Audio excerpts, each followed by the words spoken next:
আমাদের রাজ্যে এই বিজেপির শাসনে দিনকে দিন যত দিন গড়াচ্ছে, যত দিন আসছে, সমস্ত ক্ষেত্রেতে সরকারের অপদার্থতা বললে বোধহয় একটু ভুল হবে, কেননা অপদার্থতা মানে হলো চেষ্টা করেও পারছে না। বরঞ্চ বলবো যে শাসক দলের বদান্যতায় আমাদের রাজ্যের জনজীবনের সমস্ত ক্ষেত্র আজকে বিপন্ন।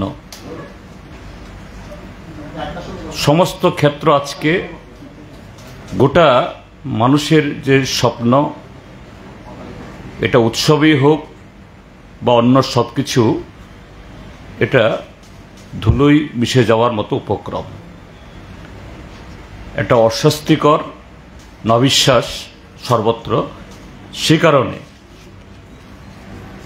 এরকম প্রাক এই উৎসবের মরশুমেই আমাদের পার্টি আগামী ৩রা অক্টোবর আমরা আগরতলা শহরে একটা রাজ্যভিত্তিক প্রতিবাদ কর্মসূচি বা আন্দোলন কর্মসূচি গ্রহণ করতে আমরা বাধ্য হয়েছি, অর্থাৎ একটা বিক্ষোভ। যে ইস্যুগুলোর ভিত্তিতে আমাদের এই বিক্ষোভ বা প্রতিবাদ, সেটা হলো যে আইন শৃঙ্খলার চরম অবনতি। আমাদের রাজ্যের জনসংখ্যার কোনো একটা অংশ এই আইন শৃঙ্খলার অবনতি, তার যে কুপ্রভাব থেকে বা তার আঘাত থেকে সুরক্ষিত না। তারপর হলো এটা আইন শৃঙ্খলার অঙ্গ যদিও, তবুও আমরা এটাকে আলাদাভাবে দেখি। আমাদের মায়েদের, নারীদের মর্যাদা, তাদের যে নিরাপত্তা, নারী নির্যাতন, এটা যেন একেবারে বিদ্রূপ করে যে আমাদের রাজ্যে আমরা আমাদের রাজ্যের মায়েদের, বোনেদের, তাদের সাথে যা খুশি যেরকমভাবে আমরা তাচ্ছিল্য করব, ব্যবহার করব, এতে আমাদের বলার কে? যেন এরকম একটা পরিবেশ তৈরি হয়েছে ত্রিপুরা রাজ্যের মধ্যে। তৃতীয় হলো এই যে গেল মাস একটা বন্যা হলো, আমরা সারা ত্রিপুরা রাজ্যের মানুষ এই বিপর্যয়ের সময়তে রাজনীতির রং আমরা দেখিনি। আমরা অন্য কোনো ধরনের এই ক্ষেত্রেতে যে বিপন্ন মানুষের পাশে দাঁড়ানোর ক্ষেত্রেতে সেখানে আলাদা সুরে কথা বলিনি, বরঞ্চ আগ বাড়িয়ে শাসক দল, সব দলেরই তা দায়িত্ব ঠিকই আছে, সব নাগরিকের দায়িত্ব ঠিকই আছে, কিন্তু তারপরও শাসক দলের দায়িত্ব যে জায়গাতে সর্বাগ্রে সমস্ত ক্ষেত্রেতে আগ বাড়িয়ে দায়িত্ব গ্রহণ করা দরকার। কিন্তু আমরা বিরোধী হলেও এবং নানাভাবে বিগত ৬৫ বছর ৭ বছর ধরে আক্রান্ত হলেও আমরা এগুলো গা করে নিই, মাথায় রাখিনি যে না, এই সময়েতে মানুষের পাশে দাঁড়াতে হবে। আর সরকার একটা সার্বজনীন একটা প্রতিষ্ঠান, এটাকে সাহায্য করতে হবে বুদ্ধি পরামর্শ দিয়ে, নৈতিকভাবে সাহস জুগিয়ে, এবং শাসন ক্ষমতায় থেকে শাসক দলের অংশ হিসাবে যে কথাটা তাদের পক্ষে বলা মুশকিল, আমরা জনগণের হয়ে সরকার যাতে এই সময়েতে আরও ভালো ভূমিকা গ্রহণ করতে পারেন, তার জন্য কি সমস্ত প্রস্তাব, দাবি তোলা দরকার, সর্বদলীয় মিটিং থেকে শুরু করে সর্বত্র বিধানসভা অবধি আমরা করেছি। কিন্তু আমরা দেখছি যে সরকারের ভূমিকা বন্যা ত্রাণে বা বন্যায় ক্ষতিগ্রস্ত লোকেদের সাথে তাদের ব্যবহার অমানবিক, অত্যন্ত অমানবিক এবং চূড়ান্ত দলবাজি, যে যৎসামান্য যে এই ত্রাণ বিলি হচ্ছে সেই ক্ষেত্রেতেও। চতুর্থত, এটা গত এই 2018-র আগে অবধি, তার আগে মাঝখানে 5টি বছর 25 বছর বামপন্থী ফ্রন্ট সরকারের যে লাগাতার 5টি এই সরকার, তার আগে 5টি বছর বাদে এর আগে 10 বছর একটা ঐতিহ্য ছিল ত্রিপুরাজ্যে। শারদোৎসবের আগে শহরে এবং গ্রামে মানুষের হাতে যাতে পয়সা যায়, ওই সময়টা সবাই একটু আনন্দ ফুর্তিতে থাকতে পারে, ভালো মন্দ খেতে পারে, সবার গায়ে যাতে একটা মানে সুন্দর কাপড় চড়াতে পারে, ব্যাপক কাজের বন্দোবস্ত হতো। এটা যে গ্রামীণ বাজার, শুধু শহরে না, আমরা দেখেছি যে গ্রামীণ বাজারের মধ্যেও কাপড়ের দোকান, জুতার দোকান, অন্যান্য দোকান লাইন পড়ে যেত, রাতভর সেখানে উৎসব, এমনকি সন্ত্রাসবাদীদের কোথাও কোথাও হুমকি সত্ত্বেও সবকিছু উপেক্ষা করে। কিন্তু এখন নাই কাজ, নাই খাদ্যের যোগান, গ্রামগুলো যেন একটা পিতৃহারা মাতৃহারা শোকের ছায়া। কোনো বাড়িতে যেরকম, গ্রামের বাজারগুলোর চেহারা এরকম। তো সেখানে এই কাজ দেওয়ার জন্য রেগাতে, টুয়েপে, তার সাথে ইস্যু হলো যে আমাদের বেকার যুবকরা, যে আপনারাও পত্রপত্রিকাতে নানা সময়েতে তথ্য দেন, অনেক সময় দেখা যায় আমরা রাজনৈতিক দলের কাছে যে তথ্য নেই, আপনাদের কাছে তার চেয়ে বেশি তথ্য আছে, একদম তথ্যনিষ্ঠভাবে। এই সরকার চরম তাদের সাথে ছিনিমিনি খেলছে। একটা ইন্টারভিউ 3 বার হয়, এরপর তার রেজাল্ট বের হয় না,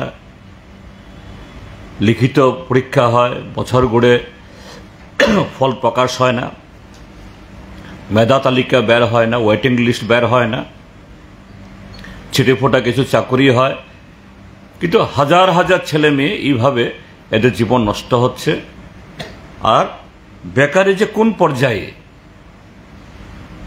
উচ্চ শিক্ষিত, শিক্ষিত বা যারা কম লেখাপড়া, সেই হিসাবেই সরকারি চাকরির ক্ষেত্রেতেও তারা সবসময়তেই অ্যাপ্লাই করে, group D, group C, group B, group A, এইভাবে।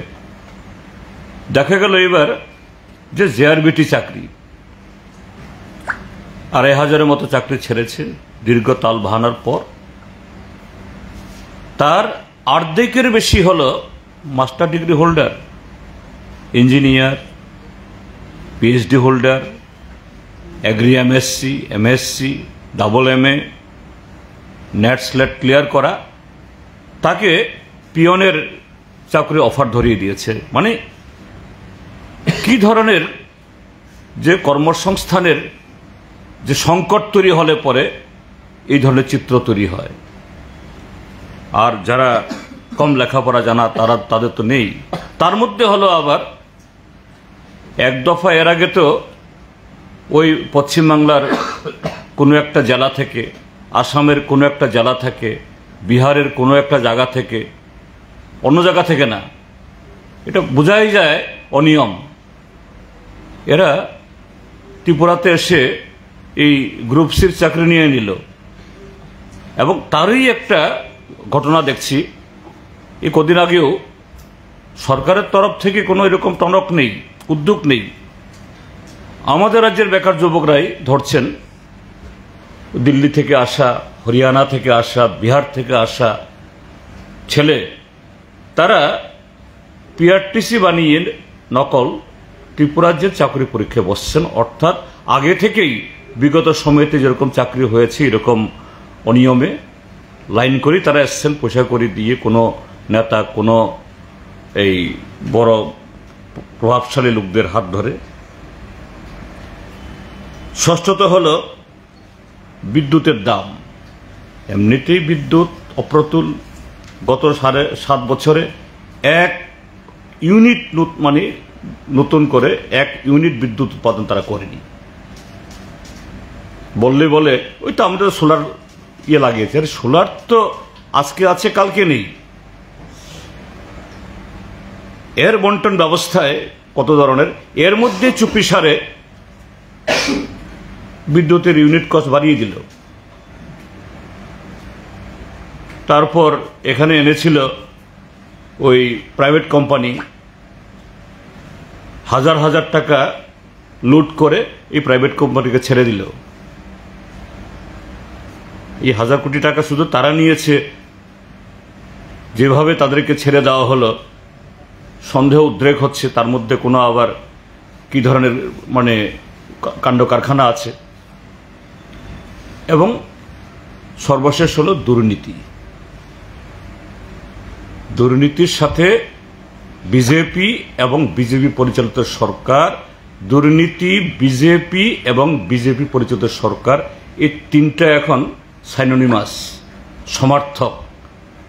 বিজেপির অর্থ কি দুর্নীতি, দুর্নীতির অর্থ কি বিজেপি। এই যে ঘটনাগুলি জনজীবনে একটা ব্যাপক সংকট তৈরি করেছে। আমরা তার যে প্রতিবাদে বা বিক্ষোভ জানানোর জন্য আগামী 3রা অক্টোবর আগরতলাতে সকাল 11টায় আমাদের মিছিল শুরু হবে। সারা রাজ্য থেকে লোক আসবে। আমরা এই কর্মসূচি নিয়েছি।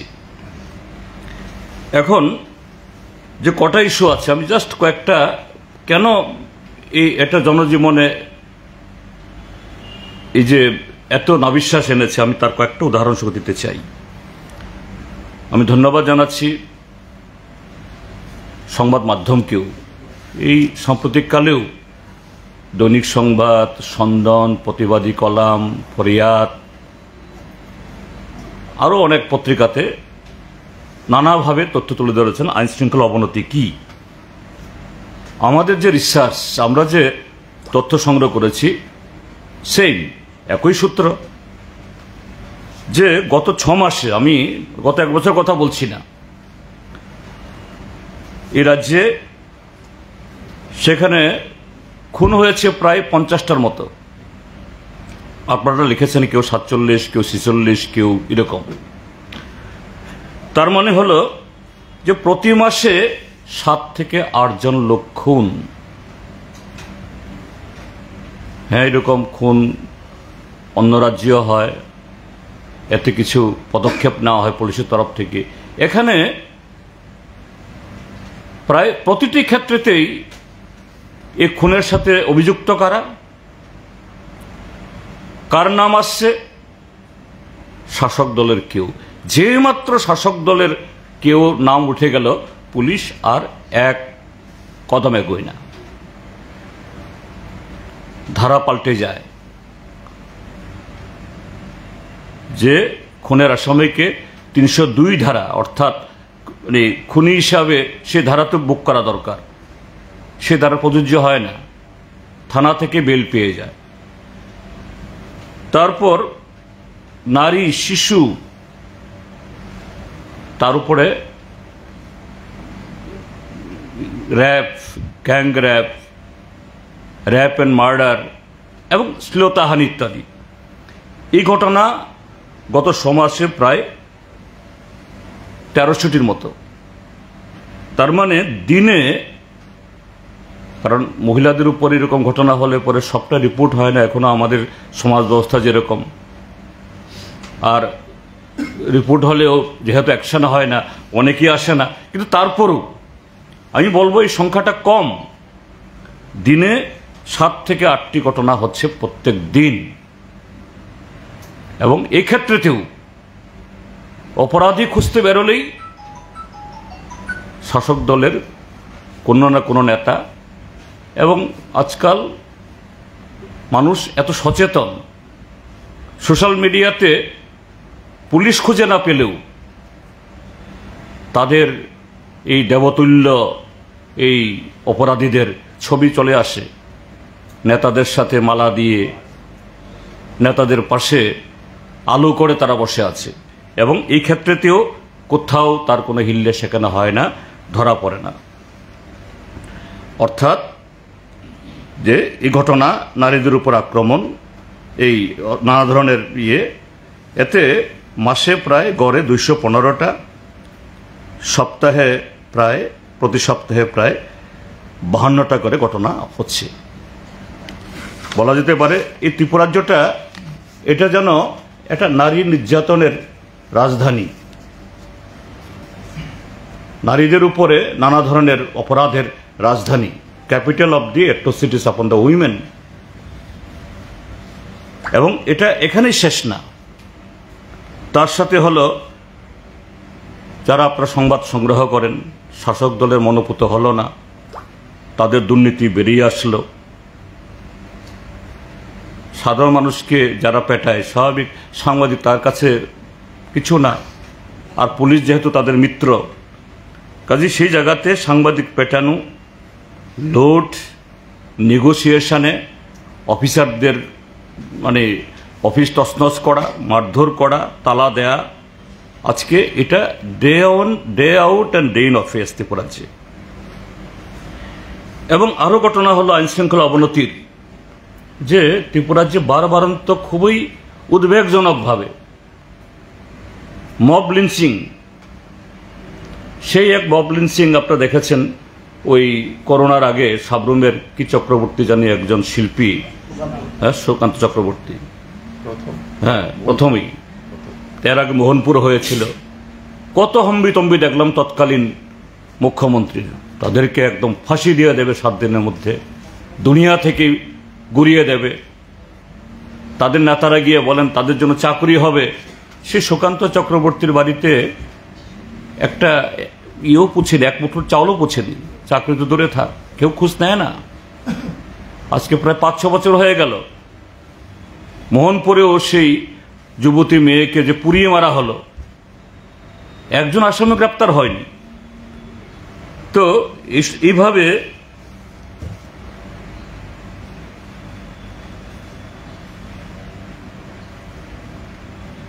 এইভাবে যে আছে মব লিঞ্চিং ঘটনা বলছে, অভিজিৎ দে শিক্ষক, যে আমরা সেখানে যাওয়ার পর দেখলাম মাননীয় মুখ্যমন্ত্রী গেলেন, ভালো কথাই বলেছেন তিনি, অপরাধী কেউ ছাড়া পাবে না, কিন্তু সেখানে অপরাধী তো যারা এই অভিজিৎ দে শিক্ষককে যারা বাড়িতে ডেকে নিয়ে মারল তারা না, তার চেয়ে বড় অভিযোগ হলো মাননীয় মুখ্যমন্ত্রীর স্বরাষ্ট্র দপ্তরের পুলিশ, যে অপরাধী একজন শিক্ষককে বাড়িতে এনে গণধোলাই দিচ্ছে, আর তারাই পুলিশকে খবর দিয়ে অ্যারেস্ট করছে, আর সে লোকটা লকআপে গিয়ে কাতরাচ্ছে পুলিশ। আরে গুরুতর অপরাধী, সেই বোম্বে হামলায় যে কাশপ, তাকে ধরার পর কাশপকেও তো হাসপাতালে নিয়ে চিকিৎসা করানো হয়েছে, তারপরে বিচার করে তাকে ফাঁসিতে ঝুলানো হয়েছে। শিক্ষকটা যদি অপরাধী হয়, বিচার করে তার দোষ সাব্যস্ত করে তাকে ফাঁসিতে ঝুলাবে, কিন্তু পুলিশ এটা তো চূড়ান্তভাবে মানবিক এই মানবাধিকার লঙ্ঘন করা। এবং আপনারা জানেন সবাই, এই লকআপের মধ্যেই প্রায় মরে গেল, অর্থাৎ আধামরা করে হাসপাতালে মরে গেল, এর কোনো এই যে আনইউজুয়াল বা আনন্যাচারাল ডেথ মামলা হয়নি। কাজে অ্যাকশন নিতে হলে পরে ওই অপরাধের সাথে উদয়পুর থানার পুলিশ অফিসার, উদয়পুর গোমতী জেলার অধীন, সেই জেলাতেই চেলাগাঙে আরেকটা ঘটনা হয়েছে। একজন গৌতম দাস, 21 বছরের তরতাজা যুবক, আর একজন সাবালিকা মেয়ের সাথে তার সম্পর্ক হয়েছে, পালিয়ে বিয়ে করেছে। আমাদের সমাজে হয়েই থাকে। মেয়ের বাড়ির লোকেরা নতুন বাজার থানাতে গিয়ে কেস করল। থানা প্রচণ্ড একেবারে সাংঘাতিক রকেট গতিতে সক্রিয় হয়ে গেলেন। সব ক্ষেত্রে এরকম হলে খুব ভালো, কেননা ঘটনাচক্রে ওই মেয়েটা শাসক দলের কোনো নেতার বাড়ির মেয়ে। রাত 2টোর সময়তে গিয়ে দক্ষিণ ত্রিপুরার সাবরুম থেকে ধরে নিয়ে এসে এই ছেলেটাকে সারা রাত পিটিয়ে থানাত নিয়ে আসলো। এরপর দিন কোনো কেস টেস না নিয়ে গৌতম দাসকে ছেড়ে দেওয়া হলো। সেখান থেকে থানার সামনে থেকে কেড়ে নিয়ে গিয়ে পিটিয়ে মেরে ফেলা হলো। কোনো গ্রেপ্তার নেই। এই ক্ষেত্রেতেও যারা গৌতম দাসকে হত্যা করেছে তারা তো অপরাধী, তার চেয়ে বড় অপরাধী নতুন বাজার থানার অফিসার। আজকে আইন শৃঙ্খলার এই চরম অবনতি কেন? কারণ পুলিশ তার উপরতলায় বসে আছে। এটা মানে কি বলবো আমি, তাকে কোন শব্দ প্রয়োগ করলে অ্যাপ্রোপ্রিয়েট হবে আমি জানি না। দুর্ভাগ্যের, তার নির্লিপ্ততার কারণে আজকে গোটা পুলিশ রাষ্ট্রপতি কালারে সম্মানিত। আজকে এই পুলিশ তার মান মর্যাদা আজকে দোলায় বুলণ্ঠিত, আর তার খেসারতকে পোহাতে হচ্ছে এই ত্রিপুরাজ্যের নিরীহ নাগরিক। এবং সর্বশেষ আরেকটা ঘটনা বলছি, এরকম অনেকগুলি ঘটনার মধ্যে এরকমই আরেকটা তফসিলি জাতির মেয়ে নাবালিকা, এটা অন্য ধর্মাবলম্বী একটা যুবকের সাথে পালিয়ে গিয়েছিল। ঠিক আছে, এটা তো অপরাধ, তাকে আনা হলো। এই মেয়েটিকে শুদ্ধিকরণের নামে নিয়ে গেল সাবরুমের এক বিজেপি নেতা, আরএসএস নেতা, বিপ্লব নাম কি, বিপ্লব বৈদ্য নাকি নাম জানি, বিপ্লব সেন। তার বিরুদ্ধে মামলা হলো। মামলা হবার পর সেই বিপ্লব সেনকে নিয়ে বিপ্লব সেনের বাড়িতে গিয়ে এই সরকারের ওমেন কমিশনের চেয়ারপারসন তার বাড়িতে গিয়ে নিমন্ত্রণ খায়। বিপ্লব সেনকে ডেকে নিয়ে থানাতে নিয়ে জামাই আদরে বসিয়ে ওসি সাহেব চা মিষ্টি খায়। যথারীতি রিপোর্ট দিয়ে দিল, না কিচ্ছু হয়নি, বিপ্লব সাহেব একেবারে ফুলের মতো পবিত্র। যাই হোক, মাননীয় উচ্চ আদালত একটা অর্ডার করেছে যে না, এই ঘটনার পুঙ্খানুপুঙ্খ পুনর্তদন্ত করার জন্য অর্ডার দিয়েছে। তো এই ঘটনাগুলি বলছি আমি, এটা সমুদ্রে ডিল ছোড়ার মতো কয়েকটা জায়গা মাত্র। এই সমস্ত অপরাধের কিংপিন, নেগোসিয়েশনে হোক, নারী নির্যাতন হোক, সমস্ত ক্ষেত্রেতে কারা? ওই ড্রাগ পাচারটা যেতে সব হলো শাসক দল, আর সে জায়গাতে পুলিশ আর এগুচ্ছে না। এইভাবে পুরো পুলিশ বাহিনীকে এটা নপুংসক, অকর্মণ্য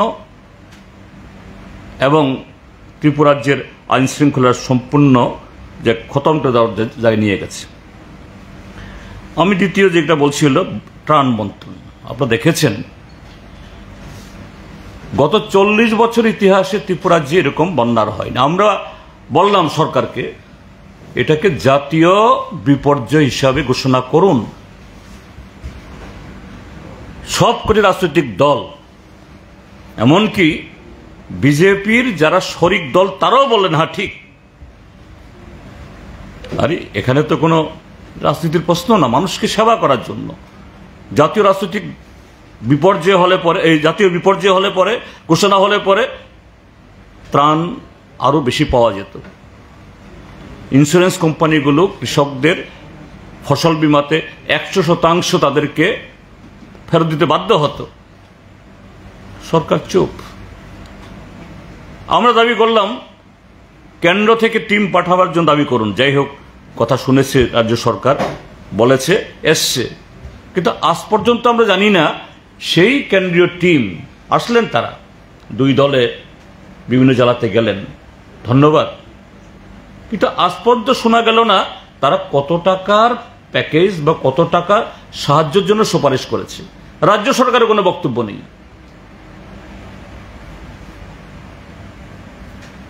এদিকে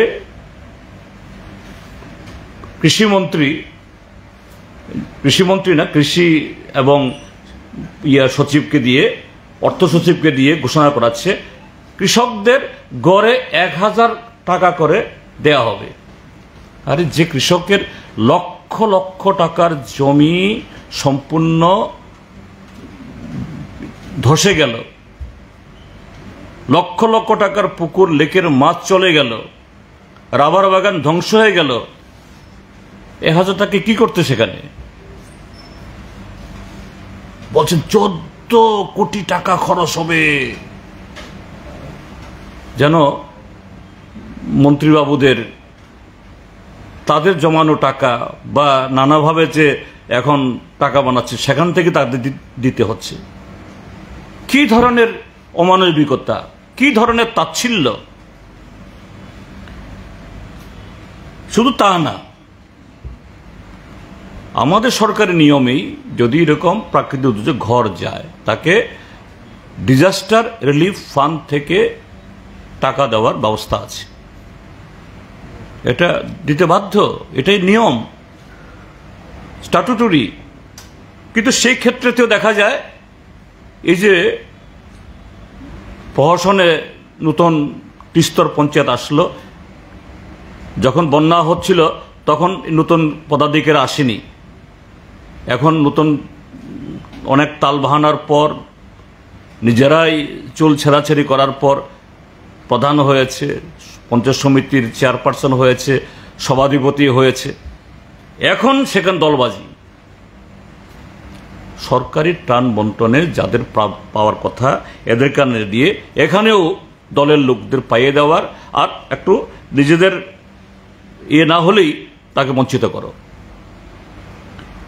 শুধু তা না, গন্ডাছড়া 12ই জুলাই সে অভিশপ্ত দিনে রাতে 150 শতাধিক পরিবার সর্বশান্ত হয়ে গেল। অনেক চাপ ইত্যাদি করার পর কিছু লোককে টাকা পেল, কিন্তু প্রায় 1/3 লোককে সেখানেও দলবাজি। এদের বাড়িঘর নেই, সব ধূলিসাৎ হয়ে গেছে। এখন জবরদস্তি করছে না তোমাদের ক্যাম্প ছাড়তে হবে। কি ধরনের জঘন্য অমানবিক এটা হতে পারে! ঠিক কৈত্রাবাড়ি গত 25শে অগাস্ট একটা মন্দিরের মূর্তি এই জলের জাপটায়, কারণ আমি এখন বলতে পারছি এখন এই জায়গাতে, কারণ আমি সচক্ষে দেখেছি, আপনারাও দেখেছেন অনেকে। মন্দিরটার টিন এমনভাবে একটা পেঁপে গাছ পরে নুয়ে পড়ে আছে, সামনে কোনো দরজা নেই। এই যে কদিনের বৃষ্টির বাদল গেল, এতে এই মূর্তিটাতে আরো ভেঙে যায়নি, এটাই আশ্চর্যের।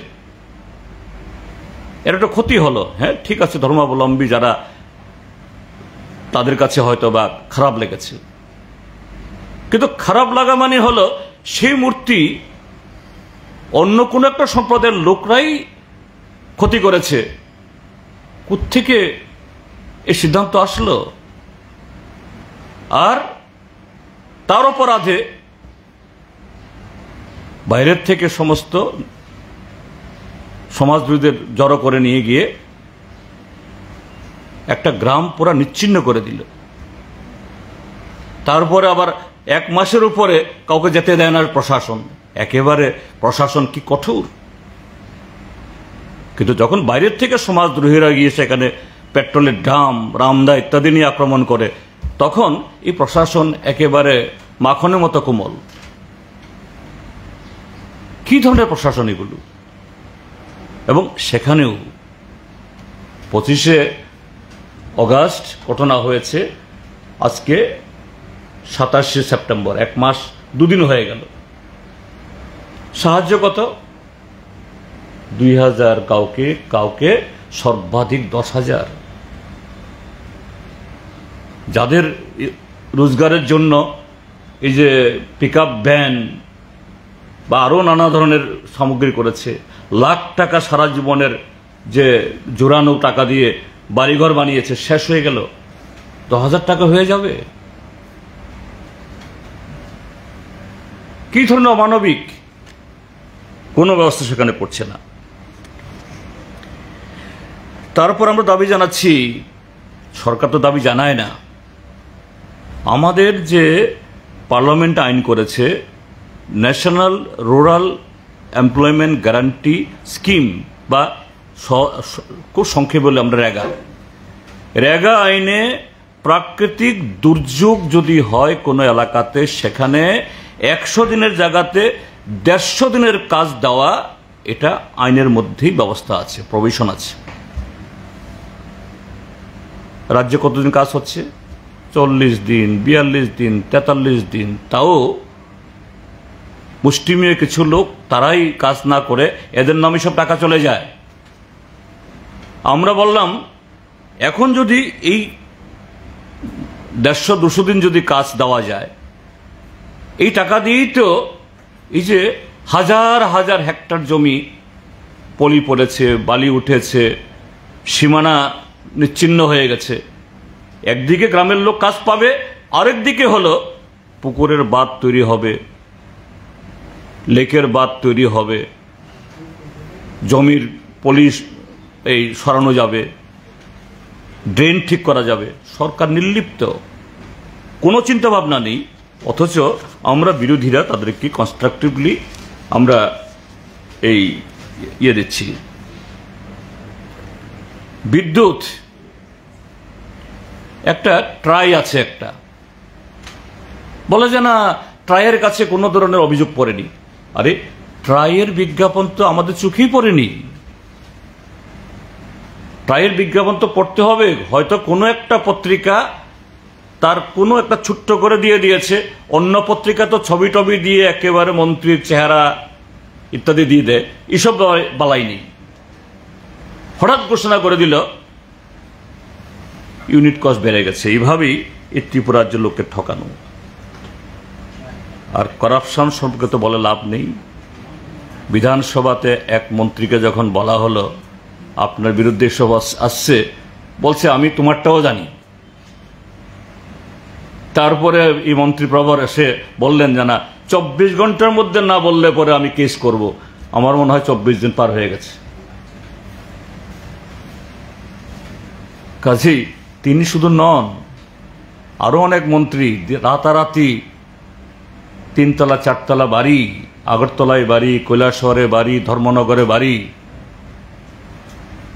কি হচ্ছে? যে কথাটা বলছিলাম যে করাপশন, বিজেপি এটা সমর্থক।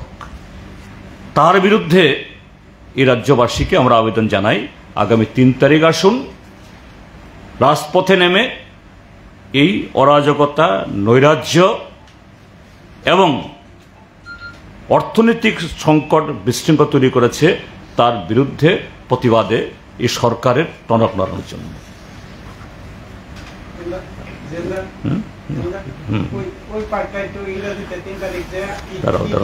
অন্য আমি পরে ইংরেজি পড়ে, অন্য ইস্যু থাকলে চাই।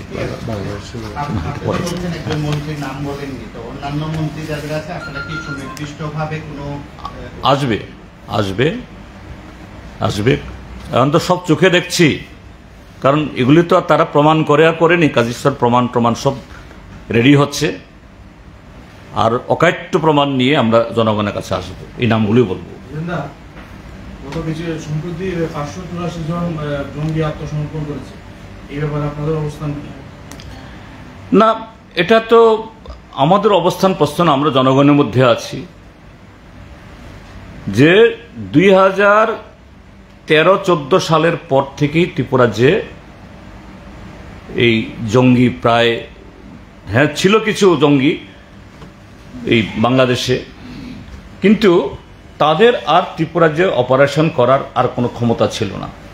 ত্রিপুরাজ্যের জনগণ, সরকার এবং সিকিউরিটি ফোর্সের যৌথ অভিযানে এবং আরেক দিক থেকে ত্রিপুরাজ্যে বিকাশের যে এই কি বলে উদ্যোগ, সবটা মিলিয়ে এই সন্ত্রাসবাদ প্রায় দমে গিয়েছিল, কোণঠাসা হয়ে গেছিল, শেষ হয়ে গেছিল। আর কিছু লোক বুড়ো বাংলাদেশের মধ্যে তাদের আর আসার সুযোগ ছিল না, কিন্তু হঠাৎ করে এই গত প্রায় 8-9 বছর 10 বছর ধরে মানে জঙ্গি ঘটনার কোনো উল্লেখ নেই, হঠাৎ করে 584 জন কোত্থেকে আসলো। এবং শুধু তা নয়, এখন তো আরও সংখ্যা শুনছি 1183, 82 ইত্যাদি ইত্যাদি। সরকার জবাব দেবে। কেউ যদি রাইট টু ইনফরমেশন নিশ্চয়ই কেউ কেউ করবে। এদের পরিচয় কি, কোত্থেকে তারা আসলো, কি অস্ত্র তারা জমা দিল, কি শর্তে রাজ্য সরকার কেন্দ্রীয় সরকার তাদের এই আত্মসমর্পণের চুক্তি তৈরি করলো। হ্যাঁ, যারা অস্বাভাবিক জীবনে চলে গেছে স্বাভাবিক জীবনে ফেরানোর জন্য আমরাও সবসময় বলে থাকি, কিন্তু আজকে এরকম কোনো ঘটনা নেই। তারপরও এই সংখ্যা কোত্থেকে আসলো, সরকারকে তার জবাব দিতে হবে। শান্তি হোক, অশান্তি যাতে না হয় আমরাও চাই, এই ক্ষেত্রে আমাদের কোনো বাধা সেখানে নেই। কিন্তু যেভাবে এটা করলো, এতে একটা মারাত্মক সন্দেহ রহস্য তৈরি করেছে, এটা আমাদের।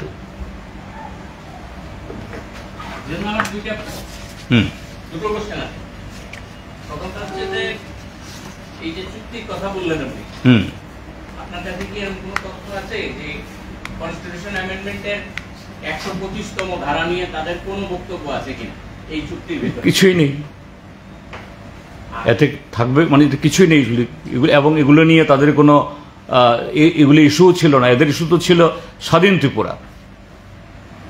কাজেই এডিসির এম্পাওয়ারমেন্ট, এডিসি এলাকার উন্নয়ন, ত্রিপুরাজ্যের এই ট্রাইবেল জনগণের ভাষা সংস্কৃতির উন্নয়ন, এগুলো তাদের কাছে ইস্যু ছিলই না কখনো। ইস্যু ছিল একমাত্র তৎকালীন সরকারকে ক্ষমতা থেকে হটিয়ে দাও। পরোক্ষে বা প্রত্যক্ষভাবে তারা এই যারা আজকের শাসক দল তাদেরকে সাহায্য করেছে, আজকে তার পুরস্কার তারা দিচ্ছে।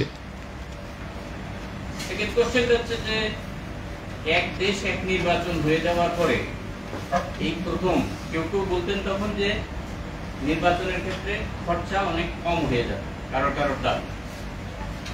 এই প্রথম হরিয়ানা নির্বাচনে আমরা যদি সোশ্যাল মিডিয়াতে দেখেছি এবং সেটা সম্পর্কে আমাদের কোনো পরীক্ষা নিরীক্ষা হয়নি, আমরা তার সত্যতাও যাচাই করি। সেটার পরিপ্রেক্ষিতে জিজ্ঞেস করি, হরিয়ানা নির্বাচনে ক্ষমতাসীন দলের একজন বিক্ষুব্ধ প্রার্থী, তিনি 100 কোটি টাকা ত্রিপুরায় এসেছে, এই প্রসঙ্গে সমালোচনার সুরে আসছে ত্রিপুরা রাজ্যের একজন প্রাক্তন মুখ্যমন্ত্রী। এই প্রথম ভারতবর্ষের অন্যান্য রাজ্যে এই টিকিট বিক্রি অর্থাৎ সদস্যপদ পাওয়ার ক্ষেত্রে, বিধানসভা নির্বাচনে নমিনেশন পাওয়ার ক্ষেত্রে টিকিট বিক্রির টাকা ত্রিপুরা রাজ্যে এই প্রথম আসছে। এতে কি ত্রিপুরা রাজ্যের নির্বাচনী বা রাজনৈতিক পরিবেশ অগ্রগতি লাভ করলো বলে আপনি মনে করেন? না, এটা দেখুন, এই যে যেটা বললেন আপনি, নাম বলেননি, বিপ্লব কুমার দেব, আমাদের মহামান্য প্রাক্তন মুখ্যমন্ত্রী এবং ত্রিপুরাজ্যের বর্তমান লোকসভার সাংসদ, তার নামে আসছে। আমিও ভিডিও দেখেছি, কিন্তু আমারও যাচাই করার কোনো সুযোগ হয়নি, ফ্যাক্ট চেক আমিও করিনি, দেখেছি। তো এখন যে প্রশ্নটা আসছে আপনি প্রশ্ন করার পর, কেজরিওয়াল এবং এই যে হেমন্ত সোরেন, কেজরিওয়াল দিল্লির মুখ্যমন্ত্রী ছিলেন, হেমন্ত সোরেন তিনি ঝাড়খণ্ডের মুখ্যমন্ত্রী, এখন আবার নতুন হয়েছেন আবার। তাদের বিরুদ্ধেও এইরকমভাবে অভিযোগ তুলেছে, প্রমাণ ইত্যাদি দিতে পারেনি, করতে পারেনি, এখনো না। সেই অভিযোগের ভিত্তিতে কেজরিওয়ালকে জেলে ঢুকানো হয়েছে, হেমন্ত সোরেনকেও জেলে ঢুকানো হয়েছে। তার বিরুদ্ধে ইডি, সিবিআই, ইনকাম ট্যাক্স লেগেছে। আপনার এই বক্তব্যের প্রেক্ষিতে আমার বক্তব্য থাকবে, হ্যাঁ, বিপ্লব কুমার দেব 100 কোটি টাকা পেয়ে গেছে, তার কোথাও ইয়েতে হয়েছে, আমি এ কথা বলবো না, এটা আমার বলার ইয়ে নেই। কিন্তু এটা গুরুতর অভিযোগ। বিপ্লব দেবের বিরুদ্ধে কেন ইডি, সিবিআই, ইনকাম ট্যাক্স লাগবে না? এবং এই কথাটা বলার পেছনে একটু যে কি বলে না, এটা প্রাইমা ফেসি একটা সন্দেহ তৈরি হয়। এই যে কদিন আগে যোগী আদিত্যনাথ এসেছিলেন একটা মন্দির উদ্বোধন করার জন্য, সেই কর্মসূচিতে এই বিপ্লব বাবু দিল্লি থেকে এসছেন। আমি শুনেছি, আমি জানি না কতটুকু ঠিক, আমাকে আরেকজন বলেছেন যে শুধু যোগী আদিত্যনাথ চার্টার্ড ফ্লাইটে আসেননি, বিপ্লব কুমার দেবও নাকি ওই প্রোগ্রাম আসার জন্য একটা এরকম চার্টার্ড ফ্লাইটে এসছেন। দিল্লি থেকে তো মানে আসার জন্য, ওই দিন আমিও এসেছি দিল্লি থেকে, এই যে এয়ার ইন্ডিয়া এক্সপ্রেস হয়ে ভায়া গুয়াহাটি। যদি ওই প্রোগ্রামে আসতে চান বিপ্লব বাবু ওই ফ্লাইটে আসতে পারতেন, বা আগের দিন আসতে পারতেন। কিন্তু কি, এবং দেখলাম সেই বরকাঠলের প্রোগ্রাম বিপ্লব বাবুকে বক্তৃতাও করতে দেওয়া হয়নি, কিন্তু চার্টার্ড ফ্লাইটে আসলেন। তাইলে এটার সাথে কোনো না কোনো একটা সম্পর্ক বোধহয় একটা মনে হচ্ছে। বাবারে বাবা, এত টাকা পাচ্ছে কোত্থেকে? বিজেপি দল নিশ্চয়ই যে তাদের মানে উত্তরপ্রদেশের মুখ্যমন্ত্রী, ত্রিপুরার মুখ্যমন্ত্রী আছেন, সেই প্রোগ্রামে পাঠানোর জন্য বিজেপি দল তার তহবিল থেকে এরকমভাবে ফ্লাইট ভাড়া করবেন না। তবে আমি ফ্লাইট নিজে দেখিনি, আমাকে অনেকে বলেছেন এরকম, তিনি নাকি এরকম একটা ফ্লাইটে আসছেন। এটা আপনারা ভালো জানবেন যদি ঘটনা ঠিক হয়ে থাকে। আরেকটা বিষয় হলো, গতকালই প্রদ্যুৎ কিশোর দেববর্মন সাবরুমে একটি কর্মসূচি সংগঠিত করেছে। হ্যাঁ, আন্তর্জাতিক এরকম ঘটনায় প্রতিক্রিয়া দেওয়ার অধিকার আমাদের সকলেরই আছে। গাজা বা লেবাননের বিরুদ্ধে যে আক্রমণের বিরুদ্ধে সাম্রাজ্যবাদের বিভিন্ন দেশে অন্যায়ভাবে বোমা ফেলার বিরুদ্ধে আমরাও রাজপথে মিছিল করি, প্রতিবাদ করি, সই সংগ্রহ করি। বাংলাদেশেও সেখানকার সংখ্যালঘুদের উপরে আক্রমণ হয়েছে, হচ্ছে, পার্বত্য চট্টগ্রামে হয়েছে। তার বিরুদ্ধে অন্য দেশের আক্রান্ত মানুষের প্রতি সংহতি জ্ঞাপন করা, এতে অন্যায় কিছু না, ঠিক আছে। কিন্তু আমি বলবো যে আন্তর্জাতিক ক্ষেত্রে যারা এসব করেন,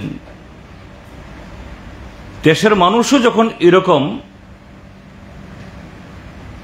উচ্চবর্ণীয় বা সংখ্যাগরিষ্ঠদের হাতে নিপীড়িত হন, এই ক্ষেত্রেতে তো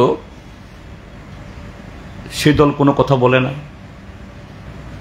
এই যে আসামে যেভাবে সংখ্যালঘুদের উপরে বুলডোজার চালানো হচ্ছে, উত্তরপ্রদেশে আরো বিভিন্ন জায়গাতে, সেই দলের সাথেই তো তারা এসে সরকারে বসে আছেন। তাহলে এটা এক ধরনের দ্বিচারিতা হলো না? আমি গতকালে তাদের কর্মসূচিকে আমি অন্যায় বলছি না, এটাকে আমি খাটো করছি না, তো ঠিকই আছে। কিন্তু সংখ্যালঘু বা পিছিয়ে পড়া বা অন্যভাবে যারা এরকম প্রান্তিক, তাদের পাশে দাঁড়ানো সবারই নৈতিক মানে দায়িত্ব আছে। সেই ক্ষেত্রেতে এটা দেশের বাইরে যারা এরকম ঘটনা যারা রিয়্যাক্ট করেন, আমি আবেদন করব দেশের ভেতরেও যারা এই এই ঘটনাগুলি হচ্ছে সেই ক্ষেত্রেতেও তারা রিয়েক্ট করুক, তাহলে বোঝা যাবে তাদের এই কর্মসূচির পেছনে কোনো ধরনের অনৈতিকতা নেই, কোনো ধরনের যে কি বলে কায়েমি স্বার্থ নেই। নাহলে বোঝা যাবে এটা এক ধরনের কায়েমি স্বার্থ, এক ধরনের সংকীর্ণ রাজনীতি। কাজে তার ঊর্ধ্বে ওঠো। তবে বাংলাদেশের ঘটনায় প্রতিক্রিয়াটা এটা আমি বলছি এই সলিডারিটি ঠিক আছে, এটা অন্যায় কিছু হয়েছে এ কথা আমি বলবো না। স্যার, আজকে থেকে আপনাদের পলিট গ্রুপ মিটিং শুরু হয়েছে, রবিবার আপনাদের সেন্ট্রাল কমিটির মিটিং আছে। ত্রিপুরা থেকে আপনারা কতজন প্রতিনিধিত্ব করছেন? আর না, এটা তো কেন্দ্রীয় কমিটির সভা, কেন্দ্রীয় কমিটির সভাতে কেন্দ্রীয় কমিটির সদস্য যারা আমরা সবাই আমরা যাব।